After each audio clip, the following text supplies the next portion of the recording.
What's up, my people? Listen, I just want to record a quick episode today because I'm trying to keep my streak alive of one video for this channel every single week on Tuesday. So I was trying to throw together what could I do a quick video about that would be interesting. That's something that I find interesting and excites me. And it's kind of latching on to what we talked about last week. Last week's video was basically we talked about 10 activities you can do to feel like a motherfucking Navy SEAL without actually having to enlist in the military.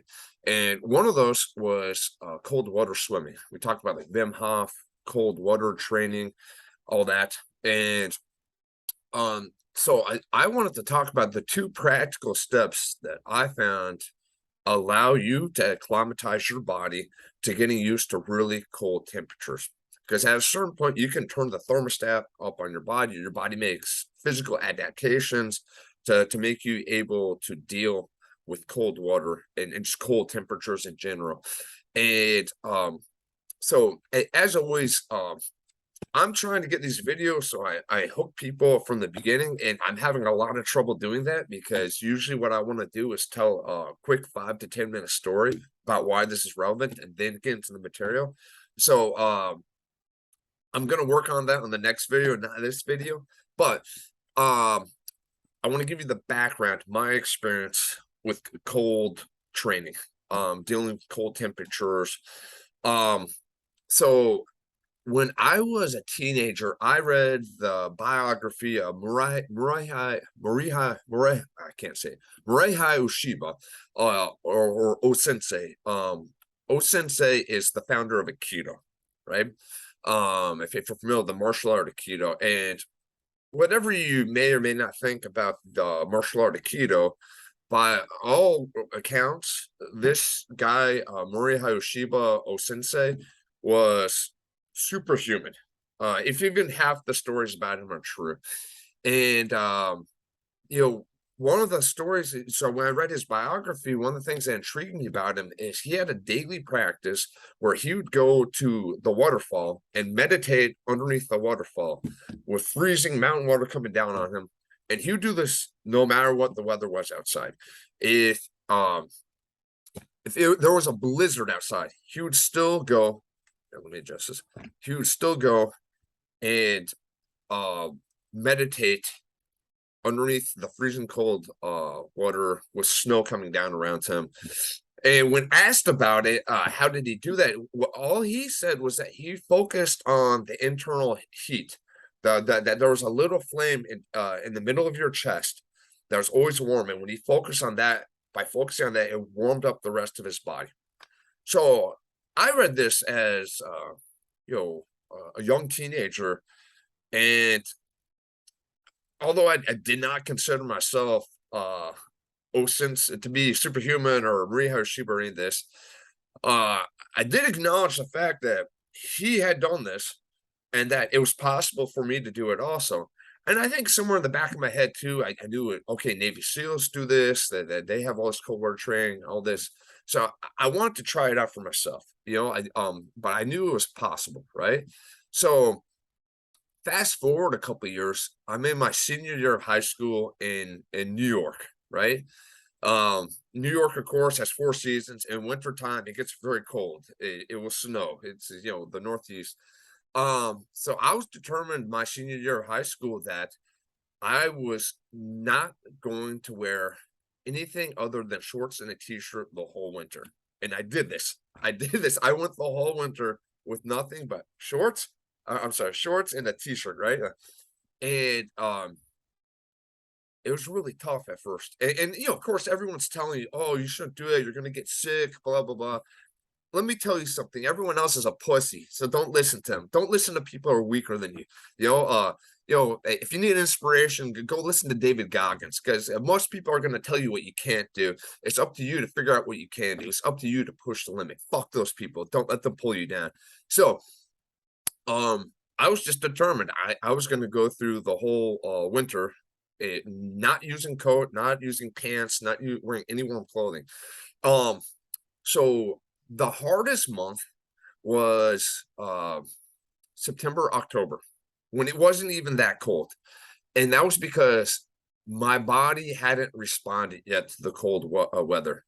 And so I kind of had to grin and bear it though. The worst times were early in the morning when I get ready to go to school and you're getting out of bed and you're just it's rough, right? Like so this is my first secret that I was going to share of the two. Um Drink hot tea. I think the mistake a lot of people do is when they get really cold, they want to get in a hot shower, right? They want to warm themselves completely, hot bath. What you want to do is you want to warm your body from the core outwards. You're not necessarily trying to warm the skin. You are, but you're trying to warm it from the inside, not from the outside in, from the inside out.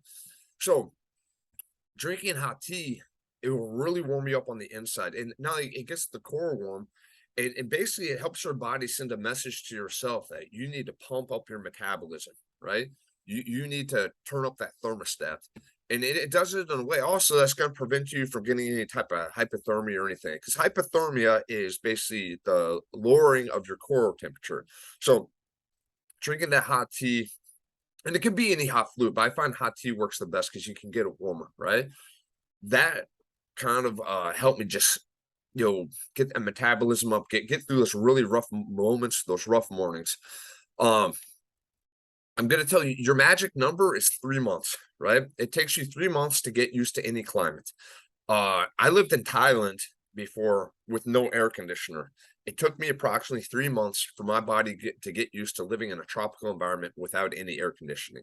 um so I guess it makes sense.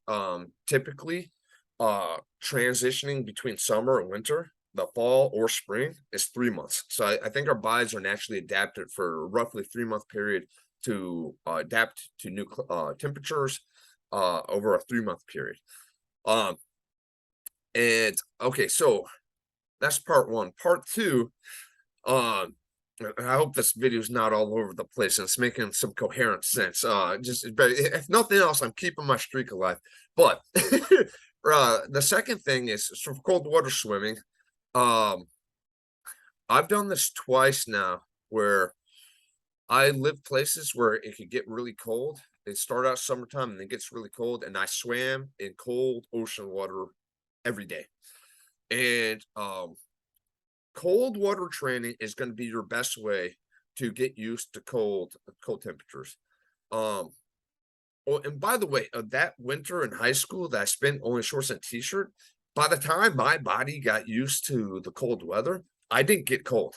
I was literally, that was one of the warmest winters I've ever been through. It was December, snowing outside. I'm walking with snowflakes hitting my skin. I felt warm with nothing more than shorts and a t-shirt. So you basically happens your metabolism kicks up. You also develop a thin layer of fat underneath your skin that's going to help insulate you. Um, so yeah, cold water swimming.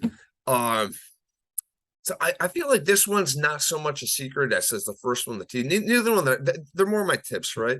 So the second one is just yeah, swimming in cold water.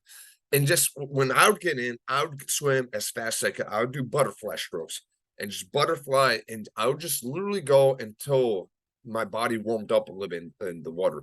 I would do butterfly stroke until my arms got so tired that I couldn't do it anymore, which usually wasn't that many strokes. It might have been like, 20, 30 butterfly strokes in a row as fast as I could. And then that kind of just kicked on the thermostat again. It kicked up the metabolism. And then that gets you breathing. And I believe they say that when you're in water, it transfers heat 50 times faster than the air. So let's say you're in 50-degree water, or no, let's pick a different number. Let's say it's 40-degree water and 40 degrees air. Well, if you're standing in 40-degree air and then you go into 40-degree water, well, that 40-degree water is going to sap the heat out of you 50 times faster. So if you can survive cold water, you can survive cold air, all that, no problem. So basically what it allows you to do is get your cold weather training in a really compact and fast way with the cold weather.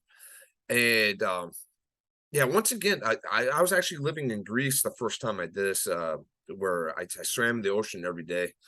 and there's snow on the mountains in the distance. I mean, it literally, people don't realize that they do have winter there, and wasn't cold at all. I mean, I used to go back to where I was living. It had stone floors. I'd walk around barefoot, ice cold, floor. All that didn't bother me because my metabolism is just so up and so high. So, anyway, I would say I definitely recommend cold water training. If you follow Wim Hof, he talks about how it helps the immune system, it helps everything. And what I found for me is it actually made me physically stronger. Not just warmer. I mean, I don't know what it was. I felt physically stronger from the cold weather. So I don't know what it does, but it's good for you. And in the future, any opportunities I get to swim in freezing cold weather, I take it anytime I can because it just feels good. It just shocks your body into turning on. And it's like a good exercise session. It's really great. So anyway, that's my video, my little vlog today for recording here in Brooklyn, New York City. Just talking about ice water training and yeah, just my two tips are drink hot tea and make sure you swim in the cold water, preferably in a large body of water where you can actually swim a swim stroke, and get your metabolism up. So guys, thanks for tuning in. I'll catch you later. And till the next time.